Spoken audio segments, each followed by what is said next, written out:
You know that smell when a server room has not been dusted since the turn of the century? It smells like ozone, burnt plastic, and the accumulated desperation of 1,000 unanswered help desk tickets. That has been my perfume for 15 years. I am Eleanor Garrison, the person who makes sure your email works so you can send passive-aggressive notes. I crawl under desks to plug in network cables kicked out while daydreaming about retirement. I am the invisible backbone of this company. Invisibility is a superpower. Nobody notices when you are watching. But 3 months ago, the invisibility started to feel like a burial shroud. I was sitting in my office, a converted storage closet that hums loud enough to vibrate my fillings, staring at a budget denial email. The email was from Dwight Hensley, our new human resources director, who uses words like synergy unironically while wearing a suit that costs more than my sedan. It said my request for a basic firewall upgrade, a critical security patch protecting our sensitive data from hackers, was denied due to budgetary constraints. Budgetary constraints is corporate speak for spending money on something shiny and useless. 10 minutes later, I looked out the window. My office has a sliver of a view of the parking lot. There it was, a brand new slate gray Porsche Cayenne. It glistened in the sun, still bearing temporary tags. Stepping out of it was Beatrice Montgomery, the wife of our chief executive officer. Her primary contribution was posting inspirational quotes while wearing athletic wear. I watched her bypass security because the rules do not apply to the royal family. Our chief executive officer, Reginald Montgomery, had been crying poverty in every town hall meeting for the last 2 quarters. "Tighten the belts, team," he would say, looking somber while checking his luxury watch.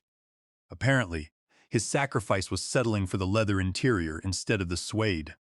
I took a hit from my vaporizer in the server room, where the fans sucked the vapor away, and pulled up the procurement logs. We are the digital janitors. We see everything. When you buy a computer, I see the invoice. When you subscribe to a software package, I approve the license. If you try to hide a luxury vehicle in the ledger, you better hope the reviewer is an idiot. I am not an idiot. I scrolled through the expenses and quickly found it. Buried under a generic vendor code for hardware maintenance was an invoice from Stuttgart Logistics, described as a server rack expansion. The amount was exactly $118,000. It was lazy fraud, assuming nobody was looking or cared. They listed a luxury sport utility vehicle as a server rack expansion. I guess in Reginald's mind, a car has 4 wheels and a computer, so that is information technology infrastructure. My blood boiled. I looked at the denied firewall request. We were running on security protocols from 6 years ago. If a hacker targeted our network, we would fold like a cheap lawn chair. But Reginald's wife needed heated seats. I reached into my desk drawer. Underneath a pile of tangled cables and empty ibuprofen bottles, I kept a notebook. It was not a digital file. Digital files can be wiped, they can be corrupted, technicians can be locked out of servers, but a physical spiral-bound, college-ruled notebook is forever. That is analog vengeance. I opened it to the first blank page. I had been keeping this log for years, mostly tracking minor discrepancies like business lunches that were clearly dates and office supplies that were clearly home video game systems. But this was the whale. I wrote the date, the time, and the invoice number. Then I wrote the asset tag number 00459. Luxury vehicle allocation server maintenance, user Beatrice Montgomery, and added a note stating that it did not appear to improve network speed. I closed the book. The red cover was tattered and stained with coffee rings. It looked like garbage, but it was the most dangerous object in the building. The rest of the week was a blur of petty indignities. Dwight Hensley started hovering around my department looking for inefficiencies. He asked me why I needed 3 monitors. He asked why my team's overtime was so high. Because the system is held together by duct tape and prayers.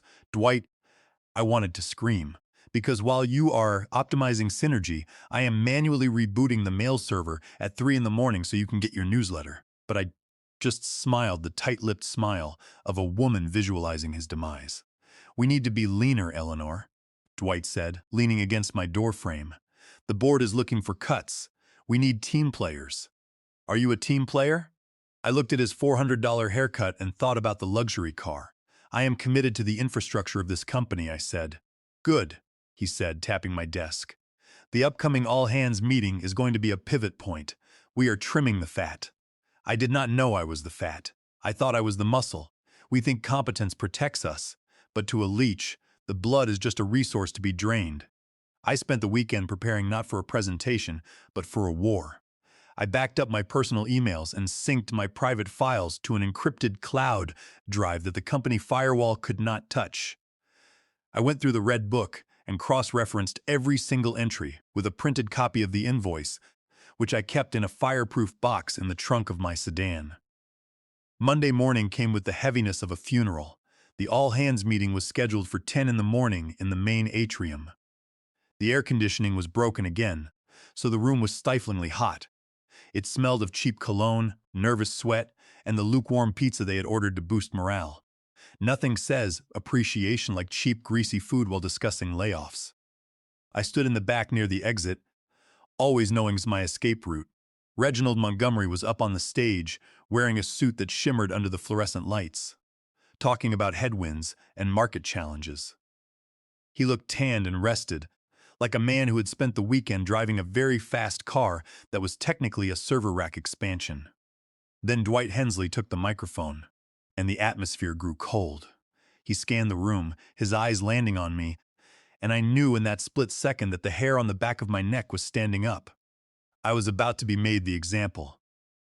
"We have to address some cultural issues," Dwight said, his voice amplified by the speakers I had set up an hour ago. Insubordination, resistance to change, and legacy employees who think they own the place. He did not say my name yet, but the crowd parted slightly, shifting away from me like I was radioactive. I clutched my bag. The red book was inside, heavy against my hip. "Let us talk about the information technology department," Dwight repeated. Specifically, the refusal to adapt to modern budgeting strategies. My heart hammered against my ribs. I saw my team, 3 guys in their 20s whom I had trained from scratch, look down at their shoes. They were terrified. Reginald stood behind Dwight, arms crossed, looking benevolent and stern like a disappointed father. "Eleanor," Dwight said with a smile, "we have discussed the firewall upgrades and the budget, and yet I am hearing reports that you have been bad-mouthing leadership to your staff, creating a toxicity that we cannot have in our family-first culture." I had not bad-mouthed anyone. I had stated facts. The servers are overheating, the licenses are expired, and we are drowning. But in corporate land, stating a negative fact is an act of treason. It is insubordination, Dwight continued, and frankly, it is incompetence. If you cannot manage a budget, you cannot manage this department. Effective immediately, we are terminating your employment. The room gasped, a collective sharp intake of breath. You do not fire a 15-year veteran in an all-hands meeting. This was a public execution to scare the rest of the staff into submission. They wanted me to cry, to make a scene, to prove I was the emotional, difficult woman they claimed I was. My hands were shaking, so I put them in my pockets. "You can leave your badge at the front desk," Dwight said, dismissing me with a wave of his hand. "Security will escort you out." Time slowed down. The world turned into a slow-motion movie. I saw sweat bead on Reginald's upper lip. I saw a man in a gray suit standing near the water cooler. He was holding a clipboard and looking bored. I recognized his type immediately. The rimless glasses, the neat haircut. He was an auditor, an external forensic accountant brought in to justify the restructuring and rubber-stamp their decisions. A calm washed over me, cold and clear. If I was being destroyed anyway, I might as well take the building down with me. "Incompetence," I said. My voice was not loud, but the room was so quiet it carried easily. Dwight blinked. "Excuse me?" "You said I was being fired for incompetence regarding the budget," I said, stepping forward. I started walking toward the auditor. "Eleanor, this is not a debate," Dwight snapped, his smile faltering. The security guards, 2 men I had shared donuts with for years, took a hesitant step forward. I shot them a look that told them not to dare, and they froze. I kept walking, my heels clicking on the linoleum. Click, click, click. The sound of a clock counting down. I reached into my bag and pulled out the red book. I stopped in front of the accountant. He looked up, startled. "You are the forensic auditor, right?" I asked. He nodded slowly and said his name was Gerald Fletcher. "Mr. Fletcher," I said loud enough for the back row to hear. "I am being fired for managing the budget incorrectly. I think you should see the real budget." "Eleanor, Reginald shouted from the stage, his mask dropping. "That is company property." I ignored him and handed the book to Gerald Fletcher. "It is a personal log," I said. "My handwriting, my observations, but the invoice numbers are real. Page 42. Start there." Fletcher flipped the pages. The room was paralyzed. Gerald Fletcher adjusted his glasses. He read the entry. He paused. Then he stopped looking at the book and looked up at Reginald. "Mr. Montgomery," Fletcher said, his voice dry, "why is there an entry here? Cross-reference with a hardware invoice that lists a luxury car under server maintenance." The silence that followed was absolute. I smiled, turned around, and walked out. I had just dropped a grenade into their laps. I walked past the receptionist and out into the hallway. My hands were shaking, not from fear, but from the pure adrenaline of fighting back. I made it to my office and had about 10 minutes before they cut my access. I sat down at my desk, my fingers flying across the keyboard. I did not steal any data. That would be illegal. I just ensured that my personal backups were secure, and I sent one final command to the server. I had written a dead man switch on the logging system. If anyone tried to delete the transaction history for the last 3 years, the files would not delete. Instead, the system would archive them to a read-only partition and email a copy to the board of directors. It was not petty. It was insurance. My screen flickered and the words "access denied" appeared. They were fast, but the seed was planted. The red book was in Gerald Fletcher's hands, and he cared about where the decimals went. I grabbed my framed photo of my cat, my stash of chocolate, and my coat. I walked out of the building into the harsh sunlight and lit a cigarette. I sat in my sedan, watching the building. Usually, an all-hands meeting lasts an hour, but this one ended 12 minutes after I left the room. The doors burst open, and people came streaming out, phones pressed to their ears. The meeting was over. My phone buzzed. It was a text from Toby, my junior developer. Toby is 22 and a database wizard. "Oh my God, Eleanor," he wrote. "Reginald is screaming at the accountant. Dwight is crying. I think Dwight is literally crying. They kicked everyone out. What was in that book?" I smiled and typed back, "Just the technical specifications, Toby." I put the car in gear and pulled out of the lot, driving right past the slate gray luxury car.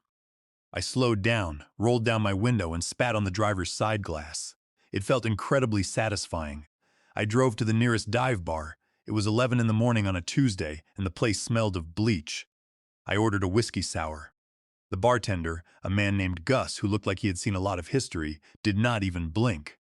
"Rough day?" he asked. "Best day of my life, Gus," I said. "I just fired my boss." "Cheers to that," he grunted. While I drank, I thought about the red book. Fraud starts small with expensive dinners and trips. Then, when nobody stops them, they get brave and stupid. The luxury car was just the tip of the iceberg.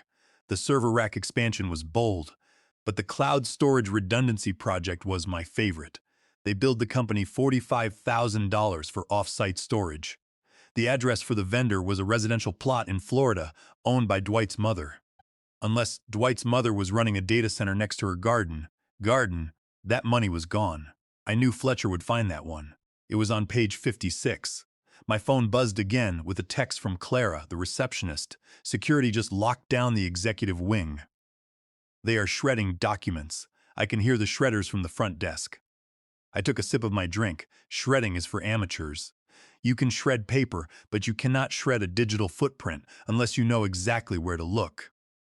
And the only person who knew the map of that network was currently eating salty pretzels at Gus's bar. I realized I had crossed a line. I was a whistleblower now, and whistleblowers do not get severance. They get lawsuits. I needed to be smart. I opened my personal laptop, a heavy machine running a secure operating system, and connected to the bar's wireless network. I logged into my bank accounts and moved my savings to a different financial institution. I changed my passwords and locked down my social media accounts. Then I saw a notification. A login attempt on my personal cloud storage from the office internal network address, specifically the executive subnet. They were trying to get into my files, guessing obvious passwords. I typed a quick command to execute a script I had set up as a trap. It was a folder labeled confidential evidence. If they clicked it, a program would execute that locked their screen for 5 minutes while playing loud, obnoxious comedy music at maximum volume. I watched the log, file accessed, script executed. I laughed. Somewhere in the executive suite, Dwight or Reginald was staring at a frozen computer while loud tubas blared, unable to turn the sound down. "You were smiling," Gus said, wiping a glass. "I just imagined a clown getting hit with a pie," I said. "Classic," he replied, but my smile faded quickly. I knew what was coming next: threats and lawyers. I needed legal counsel.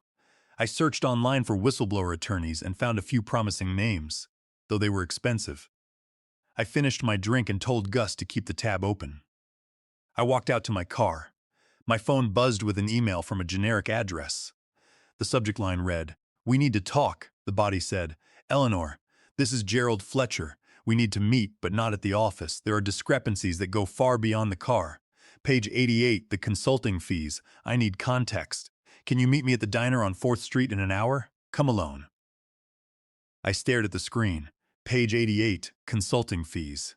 Ah, the consultants. 3 women who were listed as user experience experts, but had no professional presence online, and whose invoices were always paid via wire transfer to accounts in the Cayman Islands. Fletcher had found the secret payments. I started the engine. "Hang on, Fletcher," I whispered. "I am bringing the receipts." The diner on 4th Street had sticky menus and coffee that tasted like battery acid. It was perfect. Nobody from the executive suite would ever be caught dead there. I spotted Gerald Fletcher in a corner booth, looking out of place in his crisp suit and clutching the red book. I slid in opposite him. "Relax, Fletcher," I said as the waitress brought mugs. "It is not a spy movie. It is just felony embezzlement." He adjusted his glasses and leaned in. "Eleanor, do you have any idea what you have handed me?" "A ticket to unemployment?" I asked. "The car is the least of it," he whispered, tapping page 88. "These consultants billed $15,000 a week for 2 years. "Yes," I said. "Stirring sugar." I checked their login history once. They all accessed the network from the same apartment complex in Miami and never submitted a single report. Fletcher looked pale.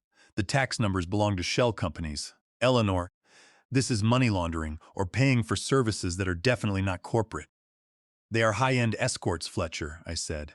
"Reginald thinks he is clever, but he is just a cliché with a corporate card." Fletcher rubbed his temples.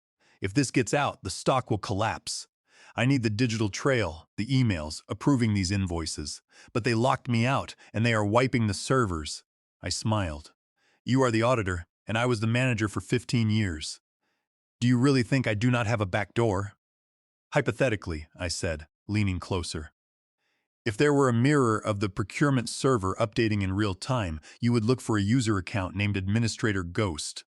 The password is the first line of the mission statement written backward with an exclamation point." Fletcher scribbled it down. "But Fletcher," I said, grabbing his wrist, "if you use that, you destroy them all. There is no going back."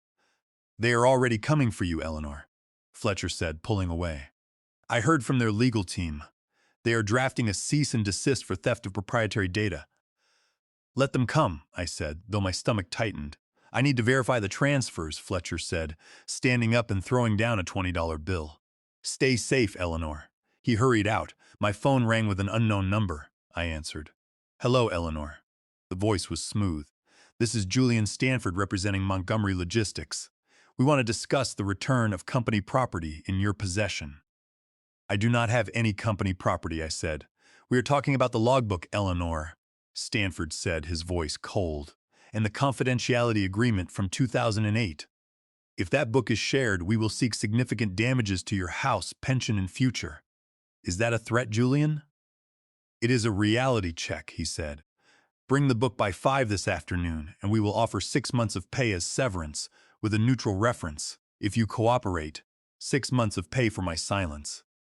It was tempting for a second. The tired part of me wanted to pay my mortgage and forget Reginald and his luxury car. But if I took the deal, they would win, and they would probably find a way to sue me later anyway. "Julian," I said, "you can take your severance package and shove it."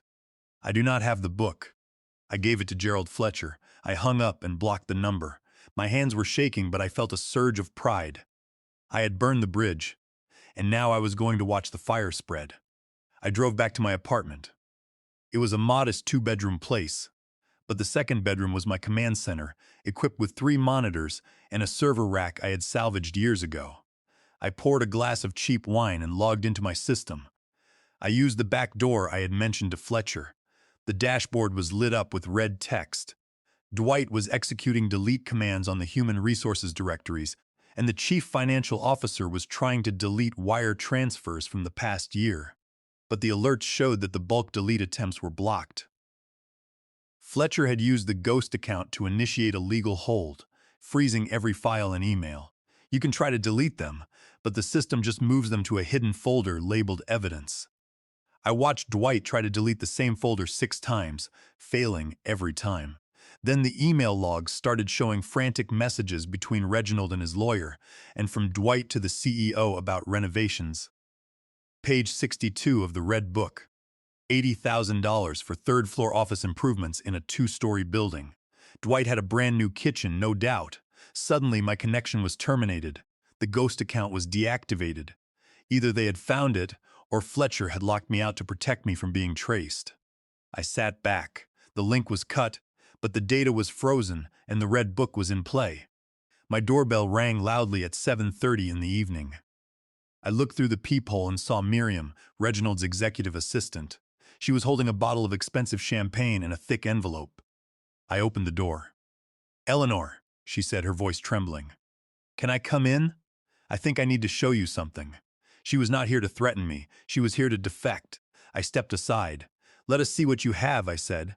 Miriam sat on my sofa, clutching the envelope. The assistant mask was gone. "Reginald did not send me," she said. "He is locked in his office shredding documents, panicking." She opened the envelope, revealing photos, printed emails, and notes. "I kept my own files," Miriam whispered. "The mistress's apartment lease paid by the company, receipts for jewelry, and paternity test results from 6 years ago. My Red Book proved financial fraud. Miriam's files proved moral bankruptcy." "Why bring this to me?" I asked. "Because Fletcher will protect the board to save the stock price," she said. "He will sacrifice Reginald but bury the rest. I want them to pay, Eleanor." We spent the hour reviewing the files. Reginald had expensed a hair transplant as roof repairs, and Dwight had expensed a dog as a security canine. Then my laptop chimed. The board offered to engage me as a consultant at $250 per hour with a $20,000 retainer and a strict non-disclosure agreement. They wanted to buy my silence, I replied. My rate is $500 per hour, my retainer is $50,000, and the answer is no to the non-disclosure agreement. I will assist Mr. Fletcher in finding the truth, not hiding it. I hit send. The next morning, I drove to the office. The gate was down and the guard, Hank, said I was banned. "Hank," I said, "if you do not let me in, I will tell the auditor you have been watching movies on the security monitors for 3 years. The gate lifted. The executive suite was in chaos. Gerald Fletcher was in the conference room, my Red Book at the center of the table. He smiled. "The board agreed to your terms. They need help decrypting the logs." The chief financial officer had already fled, but I had tracked his company phone to the airport. Dwight Hensley walked in, demanding I be removed. "Dwight," I said, "I am looking at your home office expense from 3 years ago. You claimed $12,000 for an ergonomic workstation, but the invoice is from a hot tub company." Dwight turned pale. He then shouted that everyone was doing it, and that Reginald had expensed $250,000 for a yacht, listing it as marine logistics research. Fletcher wrote that down. "Go to your office, Dwight," Fletcher said, "and wait for the police." Dwight literally ran down the hall. 10 minutes later, federal agents arrived and led Reginald Montgomery out in handcuffs. He looked at me, defeated. I raised my bagel in a silent toast. The days following the raid were quiet. The office was a ghost town. I was no longer an employee, but Fletcher kept me on as an advisor.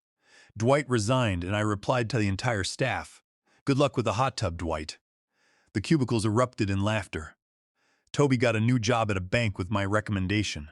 The board appointed an interim chief executive officer, Elizabeth Stone, a stern woman. She offered me my job back as director of information technology with double my old salary. I declined. "I do not want to work here, Elizabeth," I said. "I want to be a contractor. I bill $500 an hour, do not answer to human resources, and the Red Book stays with me." She accepted. I walked past Dwight's empty office, found a stress ball on the floor, and tossed it into the trash. My phone showed that Dwight had viewed my social media profile. I updated my headline. CEO of Redbook Consulting, specializing in forensic cleanup and luxury car disposal. I went down to the server room. The hum was healthy, and I was in control. But there was one loose end. I sent an email to the Internal Revenue Service tip line with page 56, exposing Dwight's mother's shell company. 3 months later, I testified before the board in New York. Reginald sat at the end, shrunken and gray, out on bail. The chairman asked about an unaccounted $500,000 in cash. Fletcher could not trace it. They asked if there was another shell company. I looked at Reginald. I had found a folder on his laptop showing he had been paying hush money to the mother of an illegitimate child since 2015. If I revealed it, his family would fall apart. He looked at me, begging. The man who had denied my firewall was begging for mercy. I thought about the assistant, Miriam. The cash, I said, was used for gambling debts, with no paper trail. I lied to protect his children, but holding his darkest secret was a far better punishment. I owned him now. The chairman sighed. Reginald mouthed a silent thank you. I winked at him. You are still going to prison. I walked out and drove home. I sat on my couch with a beer and turned on the television. My phone buzzed with a bank notification, a deposit of $50,000. Then I saw a video from Mason, the new partner of Reginald's wife. He was wearing a vintage military jacket, the exact one belonging to my late father that Beatrice had accidentally donated during a charity drive years ago. I smiled. The war was not over. Let us see if Mason's tax returns are as vintage as that jacket. I took a sip of beer. Mason was about to have a bad week. Thanks for joining the fun, Office Survivors. Subscribe for more drama, and let us make your former co-workers sweat.